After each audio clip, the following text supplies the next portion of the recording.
நன்றி. உண்மையிலே இன்று கனேடிய தமிழ் காங்கிரசினுடைய ஏற்பாட்டிலே தமிழ் திருவிழா இந்த விழாவிலே கலந்து கொள்வதற்கு எனக்கும் வாய்ப்பு கிடைத்தது. நேற்று உண்மையிலே நான் சந்தோஷப்படுறேன். உண்மையிலே எனக்கு முதல் பேசின எங்களுடைய இந்த நாட்டினுடைய பாராளுமன்ற உறுப்பினர் சொன்னார், கனடாவிலே ஒரு வீதியை மறித்து ஒரு தமிழ் விழா செய்கிற அளவுக்கு நாங்கள் தமிழர் வளர்ந்திருக்கிறோம் இந்த நாட்டிலே. உண்மையிலே உங்கள் அனைவரை நான் வாழ்த்துறேன், பாராட்டுறேன். இந்த உலகத்திலே ஒரு நாடு இல்லாத ஒரே ஒரு இனம் என்று சொன்னால் அது நாங்கள் எங்களுடைய தமிழ் இனம் தான். அது எங்களுடைய ஒரு துரதிர்ஷ்டவசம். உலகம் எல்லாம் அனைத்து நாடுகளிலுமே நாங்கள் வாழ்கிறோம். அனைத்து நாடுகளிலுமே எங்களுக்குரிய பாராளுமன்ற பிரதித்துவங்கள் இருக்கு. அனைத்து நாடுகளில், அனைத்து மாகாணங்களில், மாநிலங்களிலே எங்களுடைய உறுப்பினர்கள் இருக்கிறார்கள். ஆனால் இன்று வரைக்கும் எங்களுக்கு ஒரு நாடு இல்லாமல் நாங்கள் அனைவரும் இருக்கிறோம்.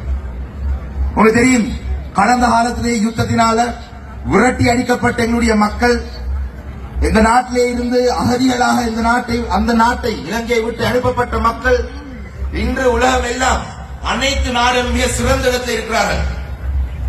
இன்று இலங்கை அரசு தமிழருடைய முதலீடை தான் நம்பி இருக்கிறார்கள் என்று சொன்னால் அது எங்கள் அனைவருக்கும் ஒரு பெருமையான ஒரு விஷயம் என்றதை இந்த இடத்தை நான் சொல்ல வேண்டும். அது உண்மையிலே எங்களுக்கு ஒரு பெருமையான ஒரு விஷயம். இலங்கையை பொறுத்தளவிலே நான் அடிக்கடி சொல்லும் ஒரு விஷயம், விதி எல்லாம் விதி. நான் பாராளுமன்ற உறுப்பினராக வர வேண்டும் என்றது விதி. இன்று நான் கனடாவில் இருந்து பேசுறது விதி. அதே போல இலங்கையிலே எங்களுடைய தமிழருக்கான அரசியல் தீர்வு நிச்சயமாக கிடைக்கும். அது நிச்சயமாக கிடைக்கும் வரைக்கும் நாங்கள் அனைவரும் ஒன்றாக இணைந்து நாங்கள் போராட வேண்டும்.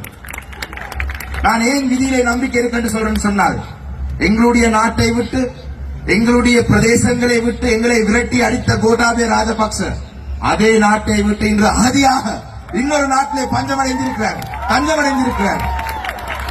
இன்று கோட்டாபய ராஜபக்ச அந்த நாட்டை விட்டு அவருக்கு வாக்களித்த அதே மக்கள் அவரை விரட்டி அடித்திருக்கிறார்கள். அதுதான் விதி. நாங்கள் எங்களுடைய நாட்டிலே ஒரு கௌரவமான ஒரு அரசியல் தீர்வை நோக்கி நாங்கள் பயணித்துக் கொண்டிருக்கிறோம்.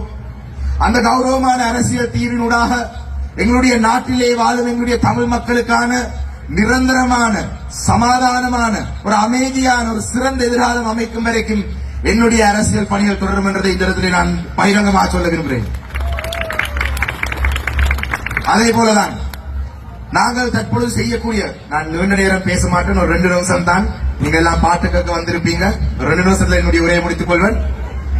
நாங்கள் எல்லாம் உங்களுக்கு தெரியும், 2009ஆம் ஆண்டு முதல் காலப்பகுதியிலே உலகமெல்லாம் இருந்த தமிழர்கள் இலங்கையிலே தமிழர்களுடைய அரசியலுக்காக ஒன்றாக பயணித்தவர்கள். இன்று லட்சக்கணக்கான மக்கள் நாங்கள் இலங்கையை விட்டு வெளியிலே வாழ்றோம். நாங்கள் அனைவரும் ஒன்றுபட வேண்டும். இலங்கையிலே எங்களுடைய அரசியல் தீர்வை பெறுவதற்கு கடந்த காலத்திலே நாங்கள் எவ்வாறு ஒன்றாக நின்று சாதிச்சோமோ அதே போல நாங்கள் எல்லாரும் ஒன்றாக நின்று சாதிக்க வேண்டும். அதுக்கு உங்களுடைய உதவி எங்களுக்கு தேவை. இன்று இலங்கையிலே வாழும் தமிழ் மக்கள் உங்களை தான் நம்பியிருக்கிறார்கள். Sri Lanka is in a crisis right now.